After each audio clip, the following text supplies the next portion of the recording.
And Josh Groban is here wearing a white T-shirt, yes. white trainers, and everything else is black. Yes, Hello, how are you, sir? I want to get them as muddy as possible. They've been far too clean for far too long. They are box fresh. Are they brand new trainers that we've got here? No, sadly they're pretty old.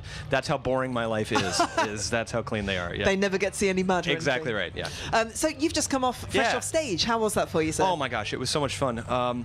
You know, this has been a station that's been so supportive of my music since day one, and my music, you know, is admittedly like a little hard to define. So when you have a station like this one in a city, in a country like this one, where people really don't, you know, try to label you and they don't throw you in certain bins, they really are open-minded to all different genres and styles. When you get out in front of a crowd that's that way, and you get at it in front of a crowd that's 40,000 strong that's that way, yeah, we just had an amazing time. And they're singing your songs back to you, and they're joining in. Exactly. Yeah. You're having your little, you know, Queen moment. You know? And you mentioned Terry Wogan as well, because you did raise me up at the end. Yeah, no, I came on and talked to him earlier today, and he's a legend. He's the best. I think he's one of the sweetest, funniest guys around, and we both hosted Nevermind the Buzzcocks at different times, and he was nice enough to have me on his Sunday show when he was doing that. So yeah, it was great to see him. It was funny when you went down the walkway at the very front, because you were using the space, you were working the crowd. Might as well, I thought. And there were people there filming it with iPads. Oh yeah, it's true. What's that like? Well, to be perfectly honest, my brain was about 20% rock star moment, and 80% you're going to slip and fall and land on your butt, and this is going to be captured by every iPhone here. And like, raise me up, he fell right down. All right. You know, like all I think about when I'm up there is what's the worst thing that could possibly happen. So when I finally scurried back up the ramp, I thought, okay, all right, that it was just relief. Yeah, that was relief. Yeah, I don't meet many of those ramps in my performans, so I thought it was Bono from U2 for a second. When Did you walked out, I thought, oh my gosh, we've got Bono. No, thank you. Oh well. Such disappointment in your voice. I know. Yeah. You'll see in front of us there are a deck of cards all played out. Should we play a game? They are curious question cards. If you could just take one of those cards and turn it over, and there will be a question there, and you can answer them. We'll I'm partial see how many of these to the we can get two through. of clubs. The two of clubs. Okay, turn it over, and what does it say? What's the most unusual gig you've ever been at?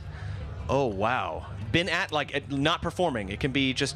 I don't know. I didn't write the question. You can interpret it however you want. Well, mystery listener, the most unusual gig I've ever been at. God, it was... Have you ever played any unusual gigs? Well, one that I've played, I mean, I have played in some very odd living rooms. When I first got started, you know, before you hit the big time, you play in a lot of living rooms. Living rooms, Living rooms, yeah.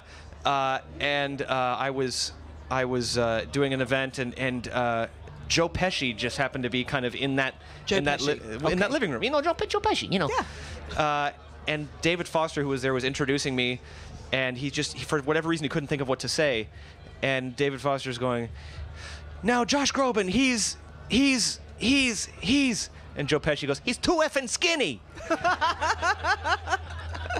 So I decided to eat more, and so that's the result you see today. Yes, thank you very much. Pick another card. Yeah. Choose another card for us. Another answer card. Your question. Oh yeah. wow. Okay, I'll go for a We have clubs. We have Jack hearts. of Hearts. Jack of Hearts. Jack of Hearts. What were your school reports like? Good question. Well, I was really good in the art classes. I could make macaroni pictures and popcorn necklaces just brilliantly. It's a good skill. I loved English. Math was not a great one for me. I would say I was a solid B. Okay. Were you the one who played around at school, or were you the quiet? I was the class clown. You were no, the I was the class clown. Yeah, because I don't know, because I was picked on. That's the way, you know. Humor is kind of like what you know, your shield when you are confront bullies. Yeah, exactly. All of us that are on that stage, we're all picked on at one point or another. That's why we're pumping our fists and doing our thing. So so yeah, no, I got decent grades, but I was a hell of a student. Very entertaining. That's right, yeah.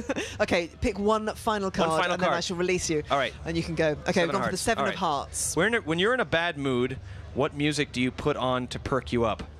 I love that phrase, perk you up. Perk you up. No one says perk you up.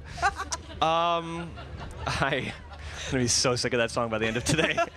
What do honestly, I put on kind of like, well, I'll put on something like Stevie Wonder or Paul Simon or James Taylor, like some of the Joni Mitchell. Like if I'm in like a kind of sunshine, let's get happy kind of mood. Otherwise, honestly, I'll put on Metallica. No way. I'll put on like really, really heavy metal, and there is something about just kind of driving in your car with all the windows up, so loud that it's blowing your hair back. It's cathartic. I exercise my demons with Metallica. Metallica. That's right. Josh, it's been lovely to meet you. Thank you very much Lovely to meet indeed. you.